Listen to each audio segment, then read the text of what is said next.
नमस्कार दोस्तों, मैं दानिश अब्बासी और आप देख रहे हैं बीएसआर न्यूज हिंदी।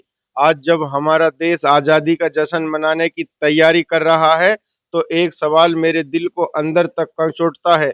एक ऐसा सवाल जो हर उस हिंदुस्तानी के जहन में आना चाहिए जिसने इस मुल्क की मिट्टी में जन्म लिया है।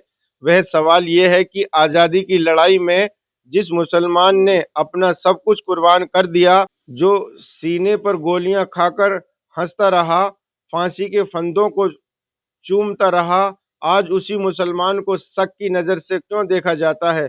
क्यों उसे बार-बार अपनी देशभक्ति का सबूत देना पड़ता है? इस देश की आज़ादी सिर्फ एक कौम की जागीर नहीं, बल्कि ये हर उस हिंदुस्तानी की खून और पसीने की सींची गई है, जिसने अपनी माँ-बहन की इज्जत की खातिर, अपने मुल्क की आज़ादी के खातिर अपनी जान कुर्बान कर दी। मुसलमानों का बलिदान कोई कम नहीं है। 1857 की जंगे आज़ादी से लेकर 1947 तक एक लंबी फहरिस्त है उन नामों की। क्या हम शहीद टीपू सुल्तान की बहादुरी भूल सकते हैं, जिन्होंने 1799 में अंग्रेजों से लड़ते हुए अपनी जान दे दी? या हम उन मौलानाओं को कैसे नजरअंदाज कर सकते हैं, जिन्होंने बालाकोट में 1831 में सैयद अहमद शहीद और शाह इस्माइल शहीद की अगुवाई में अंग्रेजों के खिलाफ जंग लड़ी? या फिर क्या हम अल्लामा फजले हक खैराबादी को भूल सकते हैं, जिन्होंने 1857 की क्रांति का फतवा जारी किया था, जिनकी वजह से उन्होंने उन्हें काला पानी की सजा सुनाई गई और उनकी वहीं मौत हो गई। इसी जंग आज़ादी में 1857 में मौलाना महमूद कासिम ननौतवी, मौलाना रशीद अहमद गंगोई और हाजी इमदादुल्लाह मुहाजिर मक्की जैसे उलमाओं ने शामली के मैदान जंग में अंग्रेजों के खिलाफ मोर्चा संभाला। यही नहीं, 1857 की क्रांति के बाद दिल्ली के चांदनी चौक के पास सैकड़ों उलमा को नीम के पेड़ से लटकाकर शहीद कर दिया गया। बुलंदशहर के काले आम बाग में भी इसी तरह का कत्लेआम हुआ, जहां 1857 की जंग में शामिल होने वाले लोगों को फांसी पर लटका दिया। जब ये लड़ाई नाकाम हुई, तो इन लोगों ने 1866 में दारुल उलूम देवबंद की बुनियाद रखी, जिसका एक मकसद नौजवानों को इल्म के साथ साथ आज़ादी की जंग के लिए तैयार करना था। यहाँ से मौलाना महमूद उल हसन जैसे क्रांतिकारी पैदा हुए, जिन्होंने उनके छात्र शेखुल हिंद के नाम से जानते हैं। उन्हें अपनी जान की बाजी लगाकर देश की आज़ादी के लिए रेशमी रुमाल तहरीक चलाई और कई साल माल्टा की जेल में कैद रहे। हम मौलाना अब्दुल कलाम आज़ाद को कैसे भूल सकते हैं?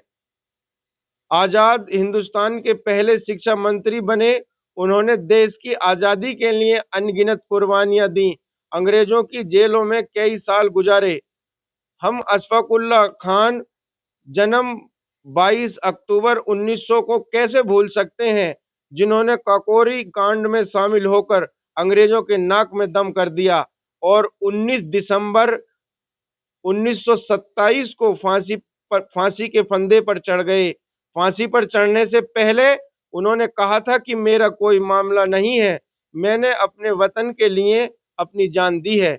क्या ये देशभक्ति नहीं थी? और आज जब हम 15 अगस्त की तैयारी कर रहे हैं, तो हमें ये भी याद रखना होगा कि हमारे देश की मिट्टी में इन शहीदों का खून शामिल है।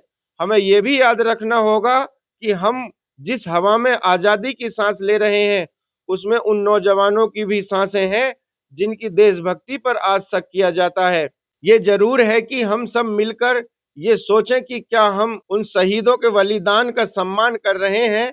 क्या हम उनकी विरासत को आगे बढ़ा रहे हैं, जहां हर धर्म, हर इंसान को बराबरी का हक मिले? आइए इस 15 अगस्त पर हम सब मिलकर एक वादा करें। वादा यह है कि हम अपने देश को मजबूत करेंगे, अपने भाइयों का साथ देंगे, हर उस दीवार को गिरा देंगे जो हमें एक दूसरे से अलग करती है, क्योंकि हमारा मुल्क तब तक आज़ाद नहीं है जब तक हर हिंदुस्तानी अपने देश में आज़ादी और सम्मान महसूस नहीं करता। और जब तक ऐसा नहीं होता, तब तक हमें अपनी कोशिश जारी रखनी होगी, अपनी आवाज़ को बुलंद रखना होगा, जय हिंद, जय भारत। मैं दानिश अब्बासी, आप देखते रहिए BSR न्यूज हिंदी।